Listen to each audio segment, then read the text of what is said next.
You don't lose control of life all at once.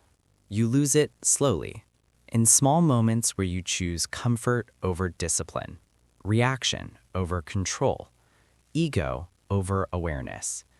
And one day, you wake up realizing something painful. You are no longer in charge of yourself.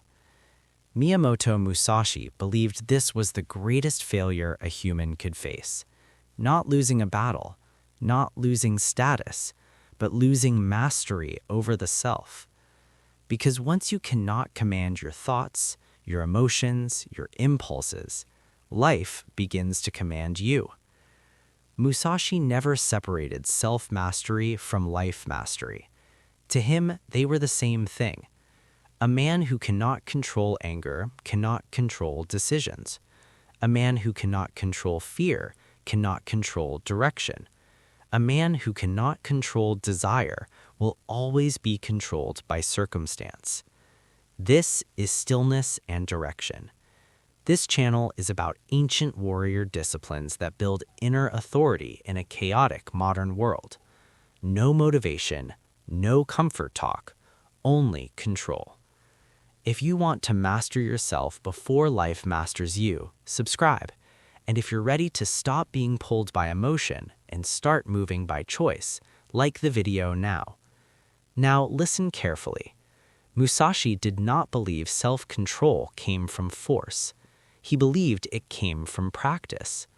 You do not rise to your intentions, you fall to your habits. And how you practice daily is how you live when pressure arrives. In the next section, you'll see how a disciplined warrior lost himself completely, why skill without self-mastery collapses under pressure, and how Musashi defined the moment a man stops ruling his own life. The warrior's name was Hidetaka. He was skilled, respected, feared in combat. But when life stopped following his expectations, everything inside him unraveled. A single loss shook him. A single insult consumed him. A single desire distracted him. His blade was sharp, but his mind was scattered.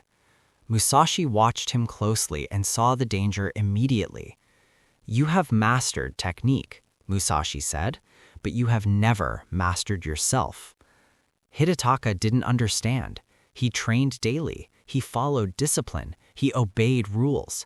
But Musashi pointed to the truth most people avoid. Discipline of action is not the same as discipline of impulse. Hidetaka reacted quickly, spoke carelessly, chased approval, defended his ego, and every reaction handed control away. Musashi explained it without mercy. The man who reacts is already defeated. Because reaction means life sets the terms. Insult controls you. Fear controls you. Desire controls you. Skill becomes useless when the self is unmanaged. So Musashi stripped Hidetaka down. No sparring, no competition, no praise, only observation. Hidetaka was ordered to watch himself. Every urge to speak, every rise of anger, every pull of desire. Not to suppress them, but to see them clearly. "This is where mastery begins," Musashi said, "not in fighting the self, but in knowing it." Most people never do this. They act first and explain later. Musashi reversed the order, awareness before action, because the moment you see an impulse clearly, it weakens. In the next section, you'll learn the core discipline Musashi used to dissolve impulses before they became behavior, why restraint alone always fails, and how awareness turned chaos into control. Musashi never trusted restraint, because restraint is force, and force always runs out. Hidetaka tried to control himself by willpower. He clenched his jaw. He held his tongue. He suppressed anger. It worked, briefly. Then the pressure built, and when it released violently. Musashi stopped him. "You are treating impulses like enemies," he said. That is why they return stronger. Musashi used a different method. He trained delay, not suppression, not expression. Delay. When anger appeared, Hidetaka was forbidden to act immediately. Not to calm down, not to justify, only to wait. 3 breaths, sometimes 5, sometimes 10. Nothing else. This small delay created space. In that space, something changed. The impulse weakened, the urgency faded, the mind regained clarity. Musashi explained why. Impulses feel powerful because they demand immediate action. The moment action is delayed, the impulse loses authority. This is mastery. Not fighting desire, not obeying it, standing above it. Hidetaka began to see patterns. Anger rose quickly, but dissolved just as quickly when not fed. Fear screamed, then softened when not obeyed. Desire pulled, then released when ignored. Musashi taught him a brutal truth. You are not your impulses. You are the one who witnesses them. Most people never separate the two. They feel something and become it. Musashi separated identity from impulse, and once separated, control returned. This is why self-mastery always precedes life mastery. If you cannot pause yourself, you cannot steer yourself. In the next section, you'll learn how Musashi trained consistency of character, why mastery fails when it depends on mood, and how daily structure turned awareness into permanent control. Musashi knew awareness alone was not enough.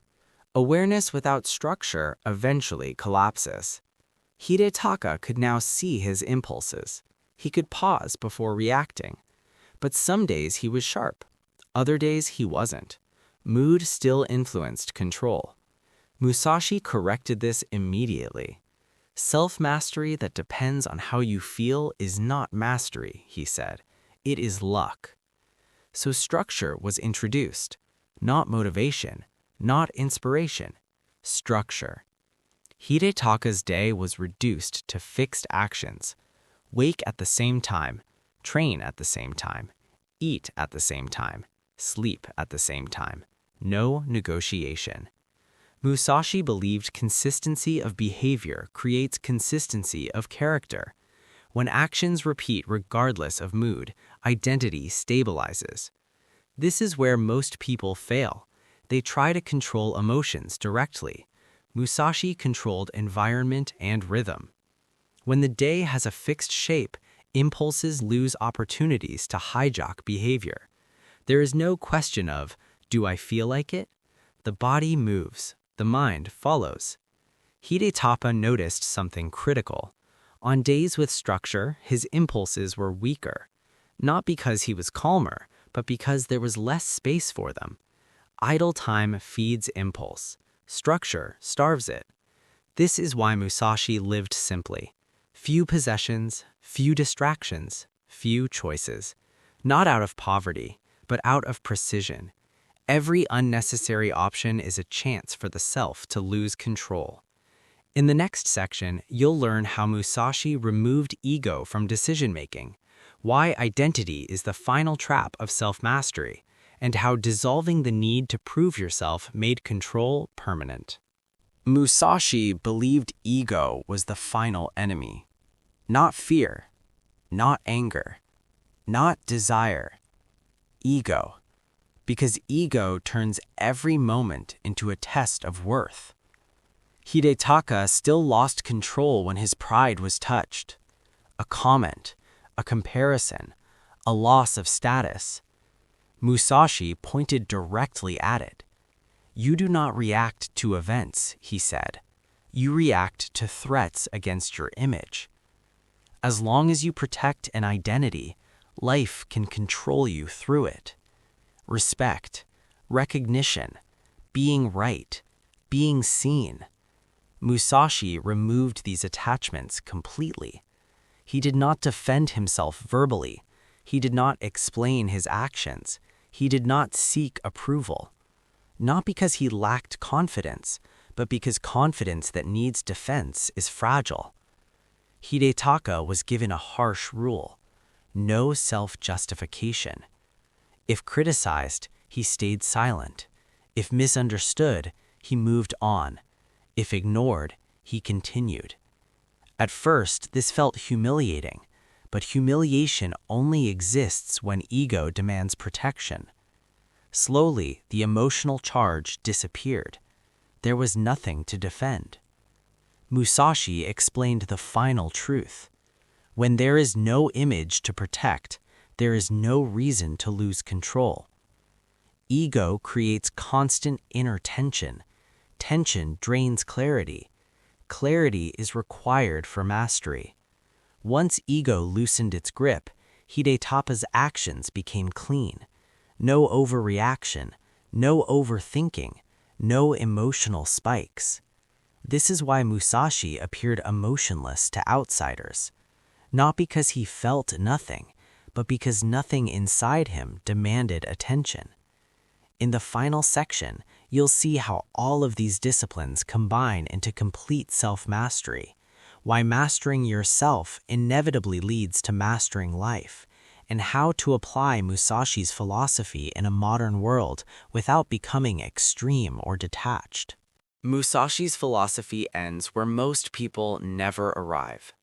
Self-mastery is not a feeling, it is a state of command. When you can pause impulse, structure behavior, and act without defending ego, life stops pushing you around. This is why Musashi said mastering the self is mastering life itself, because life only controls those who react to it. Hidetaka did not become calmer, he became decisive. Emotions still appeared, thoughts still arose, pressure still existed, but none of them dictated action anymore. That is mastery, not perfection, not peace, authority over response. This is how you apply it now. Observe impulses without obeying. Delay reaction by breath and posture. Build structure that ignores mood. Remove identity from outcomes. Act without explanation. Do this consistently and something irreversible happens. Life stops feeling chaotic. Decisions stop feeling heavy. Discipline stops feeling forced. Because you are no longer negotiating with yourself. You are commanding yourself. This is stillness and direction, not inspiration, not self-help, self-rule. And once you rule yourself, nothing outside you has the power to rule your life.